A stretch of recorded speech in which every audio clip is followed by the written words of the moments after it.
Bonjour et bienvenue dans cette formation. Avant d'entrer dans le vif du sujet, je vais vous donner quelques repères pour suivre les leçons dans de bonnes conditions.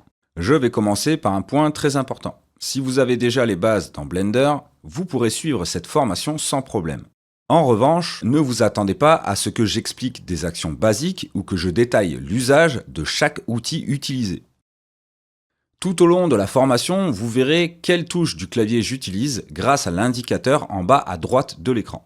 Vous remarquerez que j'utilise très souvent la touche Alt. C'est parce que je m'en sers pour naviguer dans le viewport à la place des raccourcis classiques. Cela ne veut pas dire que vous devez absolument utiliser ce système.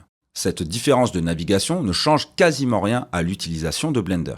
Si vous souhaitez utiliser le même système, il suffit d'aller dans le menu Edit, Préférences, puis de cocher Emulate Tree Button Mouse dans la section Input. Une fois cette option activée, vous pourrez utiliser la touche Alt et le clic pour faire pivoter la vue 3D.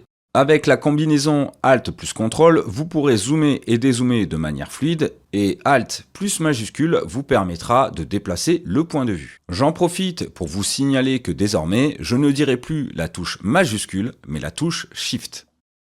Au cours de cette formation, j'utiliserai régulièrement les raccourcis du pavé numérique, notamment pour changer de vue. Si vous n'avez pas de pavé numérique, pas d'inquiétude, je vous ferai part des alternatives si elles existent. Cela dit, pour un confort de travail optimal, je recommande vivement d'avoir un pavé numérique.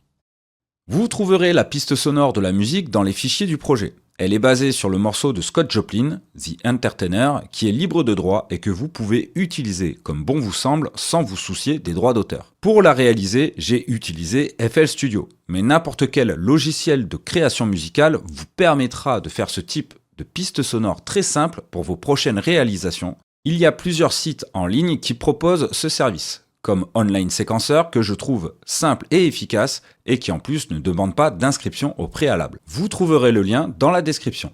On peut maintenant passer à la première partie de la formation consacrée à la simulation.